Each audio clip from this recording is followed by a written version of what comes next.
Invitados a esta hora en el informativo del Eje Cafetero. Julián Chica Cardona con la sección de los viernes, secretario de la Academia Caldense de Historia, y la invitada es Lina María Rodríguez, capitán de bomberos de Pereira. Los dejo pues dándoles la bienvenida en esta sección de los jueves. Julián y Lina, bienvenidos. Los martes, Álvaro. De los martes, que lo que es que me está corriendo el tiempo, hombre, Dios mío. Vamos rápido con esa Navidad. Sí. A ver, María, acordándome sí. de la sección de los jueves aquí con los promotores del Eje también. Claro. Muy buenos días, un saludo Álvaro, un saludo para el doctor Germán Aguirre y los compañeros en el Control Master. Sí, efectivamente hoy tenemos una invitada de lujo, Lina María Marín, que nos va a contar de toda su actividad como pionera en este proceso de la atención de desastres y que es un orgullo realmente para la sociedad y un modelo a seguir para el segmento femenino, que a veces pueden tener confusiones en cómo puede ser muy útil realmente para la sociedad una mujer. Muy buenos días, Lina María. Julián, muy buenos días para usted, para todos los que nos acompañan hoy en el máster. Muchas gracias por esta invitación. Bueno, y Lina María, tendríamos que decir que ya empezó en el voluntariado bomberil en 1991. Así es. Y yo la recuerdo en Pereira, realmente cuando estaba Ramón Salcedo Pizarro, que curiosamente fue de los primeros residentes o pobladores del barrio La Pradera en Dos Quebradas y era uno de los directivos más destacados en Pereira. Él formaba parte de los protocolos de todas las actividades, recuerdo yo, de todo lo que sucedía en Pereira. Era alguien con esa figuración, con esa nombradía que existía en ese momento. Entonces, me parece de mucho valor el hecho de que Lina María, como mujer en un ambiente tan de hombres, tan machista, digámoslo así, en que se pensaba que la atención bomberil y la reacción ante estas circunstancias fortuitas que se presentan en una comunidad, una mujer llegara a hacer carrera. Cuéntenos esos inicios suyos, Lina María. Bueno, Julián, lo mencionaba ahorita, el mayor Ramón Salcedo Pizarro fue un gran líder que siempre estuvo acompañando todos los procesos de gestión de riesgo, no solamente en Dos Quebradas, sino también en Pereira. Recordemos que también él aportó en este proceso. Fue uno de los exponentes o postulados de la ley 322, que fue nuestra primera ley de bomberos, y con él iniciamos al proceso de bomberos, gracias a la oportunidad que nos da, siendo en ese momento él el comandante del Cuerpo de Bomberos oficial de Pereira. Allí ingresamos un grupo, éramos más o menos 21, entre ellos habíamos 4 mujeres y pudimos comenzar a hacer todo el proceso. Fue un proceso muy bonito, de grandes amigos allí que nos enseñaron y nos formaron como bomberos. Qué bien. Pues de Dos Quebradas habría que también recordar desde el punto de vista bomberil que empezó con un cuerpo benemérito en esa campaña cívica de tanto entusiasmo por la formación de la creación del municipio, en el que intervinieron juntas de acción comunal, el Club de Leones. Recuerdo que incluso el primer alcalde era miembro del Club de Leones y ellos incentivaron esta tarea de propiciar un cuerpo de bomberos que incluso tuvo un cuartel contiguo a donde está ahora el centro administrativo municipal. ¿Dónde es Tránsito? Actualmente es Tránsito, sí. Y esto se conecta con unos programas anteriores en el que hemos puesto la atención en el poliducto, que como sistema de transporte de diferentes clases de derivados de los hidrocarburos, que como la gasolina corriente, la gasolina extra, el GPL, la CPM, aclarando que GPL es gas líquido propano. Hemos tratado de entender esos protagonistas, los que hacen posible atender el fortuito, el evento fortuito. Contábamos en un programa anterior que en el año 2006 hubo una fuga de gas de 3.600.000 galones según el registro de Ecopetrol, y que vimos que la reacción del cuerpo de bomberos de Dos Quebradas fue a los 5 minutos estaba la máquina 3, a los 5 minutos, ¿sí? Y sin embargo los funcionarios de Ecopetrol tardaron 2 horas y media. Este tipo de situaciones involucran realmente la comunidad, no tanto, involucran la comunidad como un elemento pasivo, como una persona supuesta a la afectación, pero también al vocero, al líder, el que quiere saber qué hacer, que eso es lo que ha sido, en ese momento era ausente, esa clase de capacitación. Y recuerdo que para esa fecha el cuerpo de bomberos carecía, por ejemplo, de zapapicos que tenían que ser de bronce o de cobre o de algo que no echara chispas. Eso no lo tenían. Viendo que atraviesa ese poliducto, ese sistema de norte a sur el municipio de Dos Quebradas, que todo es casi, en ese momento era urbano, estaba ocupado por la población.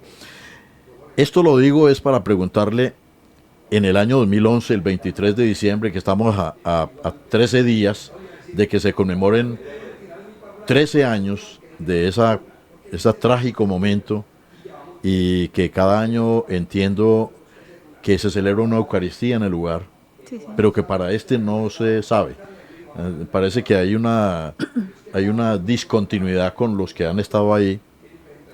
Entonces yo quería preguntarle, ¿cuál fue ese primer momento suyo como comandante de bomberos, ese 23 de diciembre de 2011, ante semejante tragedia, ante semejante tamaño de lo que sucedió? Bueno, eso es un momento muy triste, recordar todas las vidas que se perdieron allí y las que quedaron con secuelas debido a esta explosión, pero también fue un proceso que nos enseñó realmente a tener resiliencia en nuestro municipio, nos enseñó a saber que nuestros bomberos y nuestros organismos de socorro en el municipio están haciendo bien su tarea, que se han ido preparando día a día. Usted lo decía ahorita, en el momento no teníamos algunas herramientas, tampoco la teníamos para el 2011. En el 2011 teníamos falta de unos explosímetros o detectores de gases. Máscaras también, por ejemplo, las máscaras. Sí, recordemos que en ese momento nosotros nos llaman por una fuga, al parecer que hubo una ruptura por aparentemente un robo de combustible en el sector. Van nuestras unidades allí, nuevamente va la Móvil 3, que era la japonesa, llega al lugar a cargo de el sargento Galán, que hoy ya no se encuentra con nosotros, él falleció, y llegan al sitio, encuentran que había mucho olor a combustible, la comunidad había alertado por ese olor, pero no se detectaba una fuga del combustible, toda vez que había caído fuerte aguacero y toda la calle estaba muy mojada. Comienzan nuestras unidades y la policía. O sea, ¿no era visible como el goteo o el chorro o algo? No era visible, y mucho más que eran 4:50, casi 5 de la mañana. Todavía estaba oscuro en el momento que nuestras unidades llegan. Llegan en compañía de la policía, recordemos que es una vereda, entonces ellos siempre se pedía por protocolo el acompañamiento, y llegan al sector. Estamos hablando del cofre o de Agua Azul. Del cofre, de Agua Azul, en la parte de arriba. Bien. Llegan en el acompañamiento de nuestros bomberos con la policía, y el fuerte olor a combustible hacen que ellos soliciten la evacuación de la comunidad. La comunidad había sido preparada desde el 2008, con Ecopetrol había hecho una gran inversión en capacitar a la comunidad, y esta comunidad se estaba capacitando en primer respondiente. Entonces ya la comunidad tenía un conocimiento de que era un riesgo, y se comienza a hacer la solicitud de evacuación. Era muy temprano, eran vísperas de Navidad, donde toda nuestra, muy bien, el manual de primeros auxilios del primer respondiente. Con mucho cariño. Muchas gracias. Y allí comienzan entonces a la gente a negarse a la evacuación, toda vez que decían, no, esto nos ha pasado antes, estamos en vísperas de Navidad, Se nos roban las cositas, Sí, el televisor, la había nevera. muchas cosas que estaban. Nuestros compañeros llegan al sector punto cero, como decimos nosotros, de la fuga, sin detectar que estaban sobre la fuga. En ese momento van Estaban caminando sobre sobre todo el sobre el combustible. barril de pólvora. Sí. todo el combustible, y lo grave es que nuestra nariz llega un momento donde se satura y ya no se perciben esos olores. Entonces, Pasa el umbral olfativo ya. Sí, señor. Entonces, en ese momento nuestros bomberos ya no detectaban el olor a combustible, van y hacen giro en nuestra máquina para devolverse, y en ese momento, cuando están haciendo el giro, se alumbra, como decimos nosotros, y como pasó, todos los ciudadanos pueden, que nuestro cielo se puso naranja de la onda explosiva que hubo y la gran detonación que hubo en ese momento. Nosotros perdimos control en la emergencia. Nuestros bomberos no nos contestaban porque estaban tratando de salvaguardar la vida de la gente que estaba alrededor. Fue muy difícil esos momentos. Estamos hablando del 23 de diciembre de 2011. 2011. Sí, señor. Ya estaban ahí.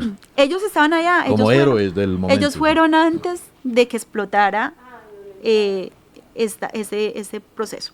¿Ahí murieron bomberos? No, señor. No. No, nada. Ni lesionados estuvieron. Pero Lina, qué bueno aclarar eso, porque es que ha habido versiones en las cuales siempre trata como de estigmatizarse la incompetencia, de convertirlo en algo, en un discurso negro, una leyenda negra contra una institución que estamos viendo que es realmente, que son protagonistas de primera línea. De hecho, esa teoría fue debatida mucho porque, gracias a Dios, la policía sí tenía una grabación en ese momento, y porque nosotros estuvimos en la Procuraduría, en las Contralorías, en todas partes nos hacían, como decimos nosotros, subir escalas en ese momento. Entonces, había una grabación de la policía donde la policía le decía a su central que se iba a retirar porque la gente no quería evacuar en ese momento y ellos se sentían muy mareados. Cuando ellos terminan esa grabación, hay la detonación, inclusive ellos los lanza la onda explosiva, los alcanza a lanzar a los dos de la policía. Eso fue, pues ya... ¿Tenemos los nombres de esos miembros de la policía? No, mira que no los tengo. Bueno. Pero todo eso está en la investigación que hizo la Procuraduría. Y de hecho en el Consejo Municipal tuvimos un debate con Ecopetrol, recién pasó eso, porque se decía que había habido un robo, había una válvula y eso nunca pasó. Y no era cierta. No, nosotros pudimos comprobar Sí, que... son leyendas negras del tal cartel de la gasolina. Nosotros pudimos comprobar que ni hubo reptación del terreno, tampoco hubo una reptación de terreno, pudimos comprobar que hubo un corte, que se tapó el tubo sin cubrir el corte, sin añadir los dos pedazos de tubo, y por ahí hubo la fuga, hubo un error de una falla de fatiga de materiales de la misma tubería. Había una fatiga y al parecer ellos trataron de corregir eso que se hace con un corte de lado y lado y colocar una unión, Sí, como cuando claro. tú haces la unión Sí, un remiendo. en la casa de un tubo de agua. Hubo como una falla de comunicación y esas dos no se unieron, se tapó por el fuerte aguacero y al parecer se bombeó sin tener esa conexión. De hecho, la cantidad de combustible que nosotros dijimos que se había derramado, el presidente de Ecopetrol aceptó que había sido eso, que fueron 55,000 barriles de combustible. ¿Qué pasó también en ese momento? Recordemos que habían hecho unas obras, habían hecho unas obras de construcción para coger las aguas escorrentidas de la vía y tirarlas a la quebrada. Pues el combustible toma esas vías, ese rumbo, y va a la quebrada y pasa por toda la quebrada hasta llegar al punto donde puente, se hace la detonación, al parecer por una chispa de una señora que inicia su vida cotidiana sin saber qué estaba pasando, prende su estufa. Para hacer su café, sus chocolates. Total, prende su estufa, los grandes gases que habían allí, la cantidad de gases, es lo que genera la primera explosión en la parte de abajo del puente, luego hay otra en la mitad, y por último hay la que nos causó tanto estrago, que es en Villa Carola como tal. Ah, bueno, entonces estamos hablando de tres incidentes relacionados con el combustible. Y nosotros al año siguiente, cuando estaba Argemiro Cárdenas, le hicimos una entrevista a Carlos Flores, Carlos, Sí, el comandante el capitán. que estaba en ese momento, y él nos hablaba de una implosión.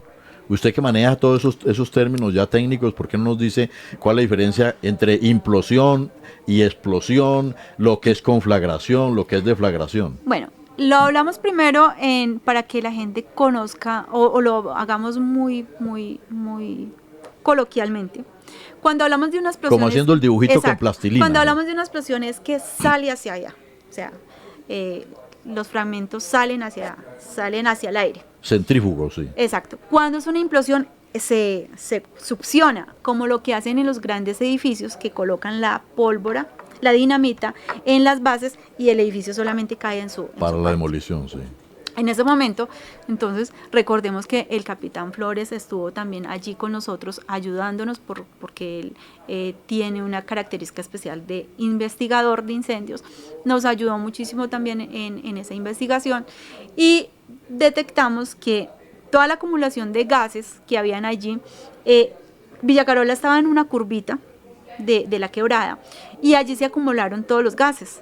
Al acumularse en los gases, esto hace una onda subsónica, entonces él llega y choca, la onda choca contra las paredes de las edificaciones Contra el y talud, rebota, sí. como cuando tú tiras una piedrita al agua, que la tiras así y ella comienza a hacer una onda más grande, eso fue lo que pasó allí. Entonces, O sea que hizo como túnel, la hizo dentro de un túnel, la curvita de la quebrada generó mucha acumulación de gases. Y esa fuerza de esa acumulación de gases es la que rebota contra las paredes de las viviendas y comienza a destruir las viviendas. Entonces, el gran calor que hubo en ese momento fue lo que generó también las grandes quemaduras de la gente que estaba allí y muchas personas tuvieron quemaduras internas porque cuando usted reacciona hace eso y entonces todo el calor se ingresa a sus vías aéreas. Claro, un sobreviviente de la zona que pues tuvimos oportunidad de conversar con él, nos hablaba de una señora cuyo esposo sobrevivió, que la vio salir de una nube oscurísima de humo, que ella salió caminando y resulta que fue la última caminata que ella realizó en la vida, porque ya iba aniquilada por dentro. Y ella falleció ya llegando a la clínica. Recordemos que fueron 33 personas que nos fallecieron en esa tragedia. Morían quemados y también Claro. por asfixia. ¿O qué? Incinerados. Sí, las grandes quemaduras en sus vías aéreas fue lo que hizo también a muchas de las personas que no pudieran seguir vivas, que fallecieran, porque en el tiempo se comienza a deteriorar su estado de salud. Difícilmente esas vías aéreas se recuperan. Comandante, ¿usted cree que podemos contar con usted el próximo martes para continuar con este tema? No puedo, voy a estar en Bogotá. Recordemos que yo en este momento estoy laborando en la Dirección Nacional de Bomberos. Eso, contémosle en Bogotá. entonces para que cerremos ahí.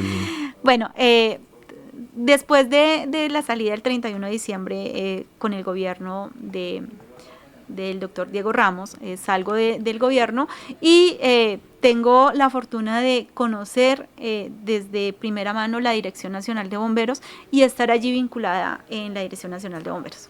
Cosa que la felicitamos. Entonces trataremos el próximo marzo si es factible telefónicamente. Si Perfecto, no hay problema. se puede hacer, claro. Sí, que señor. sí. Agradecemos la atención a todos los oyentes y pues quedan invitados para el próximo martes que continuemos con un protagonista de este evento que hay que luchar contra el olvido. Esto no podemos dejarlo en la amnesia y seguir teniendo presente eso porque ahí hay un conocimiento y tenemos que aprender de él para mantener una calidad de vida en nuestra ciudad. Feliz día. Son las 9 de la mañana. 31 minutos. Hay una triste noticia a esta hora.